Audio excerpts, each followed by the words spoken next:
Aku Dila dari Alia. Kali ini aku mau menjawab sebuah pertanyaan dari aplikasi kita. Alia, manage your money hassle free. Peer-to-peer lending itu apa sih Kak? Apakah itu menguntungkan? Oke, pertama-tama, apa sih peer-to-peer lending itu? Peer-to-peer lending itu adalah sebuah marketplace atau pasar yang mempertemukan antara pihak yang membutuhkan pinjaman dan pihak yang mempunyai uang untuk dipinjamkan. Biasanya platform ini berbentuk aplikasi.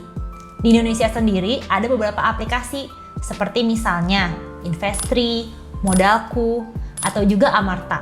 Ada juga aplikasi yang berbasis syariah seperti misalnya Alami. Bayangin aja, misalnya kalian adalah perusahaan developer perumahan yang membutuhkan modal sekitar 500 juta untuk bangun rumah atau bayar karyawan. Nah, kebetulan kalian tuh nggak punya modal sebesar itu, sehingga kalian memutuskan untuk cari pinjaman. Nah, cari pinjamannya kemana? Yaitu ke peer-to-peer lending platform. Lalu bagaimana caranya? Perusahaan dapat mengajukan proposal bisnis mereka ke peer-to-peer lending platform. Mereka akan menyertakan rencana pendanaan dan kira-kira kapan mereka bisa balik modal untuk membayar pinjaman tersebut. Lalu peer-to-peer lending platform akan menyeleksi kira-kira perusahaan mana yang layak didanai. Kemudian, platform peer-to-peer lending akan memasarkan profil perusahaan dan rencana bisnis perusahaan di aplikasi mereka. Jadi, kita sebagai pengguna platform peer-to-peer lending adalah peminjam untuk perusahaan-perusahaan tersebut. Ketika kita login ke aplikasi peer-to-peer lending, akan ada beberapa pilihan perusahaan dan proyek pinjamannya. Misalnya tadi, perusahaan developer perumahan yang butuh proyek 500 juta. Ada juga misalnya perusahaan pabrik baju yang butuh uang 100 juta. Kita dapat milih nih mau minjemin uang kita ke proyek yang mana. Misalnya aja aku itu mau minjemin uang aku ke proyek 500 juta yang dibutuhin oleh perusahaan developer perumahan.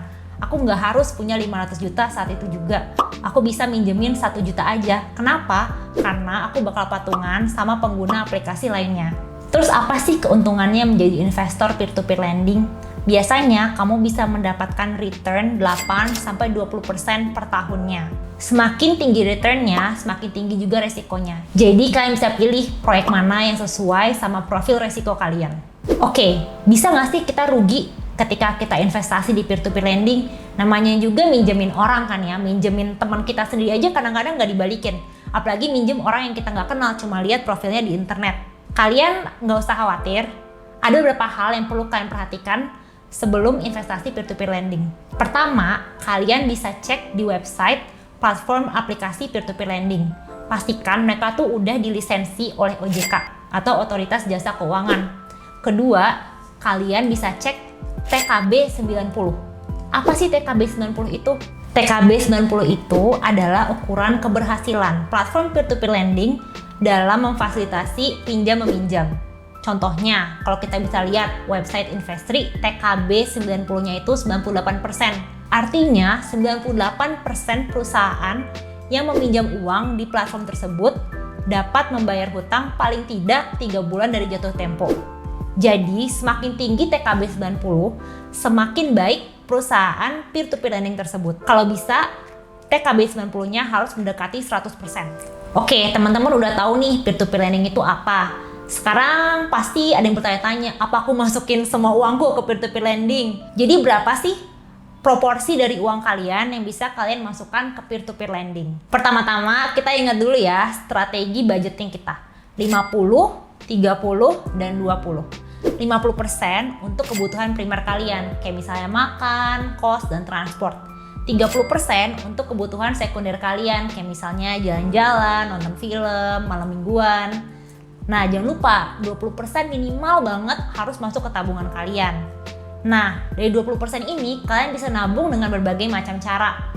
Atau bisa juga kalian investasikan di berbagai hal seperti misalnya saham, reksadana, emas, atau juga peer-to-peer lending. Lalu proporsi peer-to-peer lendingnya berapa? Kembali lagi ke profil resiko kalian. Misalnya kalian masih single, belum punya anak, dan udah punya penghasilan yang rutin.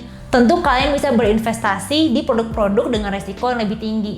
Misalnya aja 60% dari tabungan kalian taruh di saham lalu 40% kalian taruh di peer-to-peer lending. Tapi kalau kalian misalnya udah punya anak atau harus transfer orang tua, agak sulit bagi kalian untuk investasi dengan risiko yang tinggi. Kalian harus punya dana darurat yang lebih banyak. Jadi bisa aja kalian itu spend 30% investasi di saham, 30% di peer-to-peer lending, dan 40%-nya tabung emas atau reksadana pasar uang yang lebih aman, kayak gitu. Nah, segitu dulu penjelasan aku tentang peer-to-peer lending. Kalau kalian punya pertanyaan lebih lanjut, bisa banget langsung chat di aplikasi kita dan akan langsung dijawab sama konsultan keuangan. Atau bisa juga komen di YouTube kita ya. Dadah! Dadah! Jangan lupa subscribe YouTube channel kita. Oke, kita jawab satu-satu. Oke, lanjut. Untuk membangun 10 rumah misalnya, kalian membutuhkan uang sekitar 500 juta. Nggak masuk akal. Chat di aplikasi kita langsung dengan konsultan keuangan. Atau tanya langsung nih di komen di bawah. Di kolam. Nah, segitu dulu penjelasan aku tentang peer-to-peer lending. Kalau kalian punya pertanyaan lebih lanjut, kayak gue minum dulu deh. Sorry ya, benar 5 detik kalau gue keselak.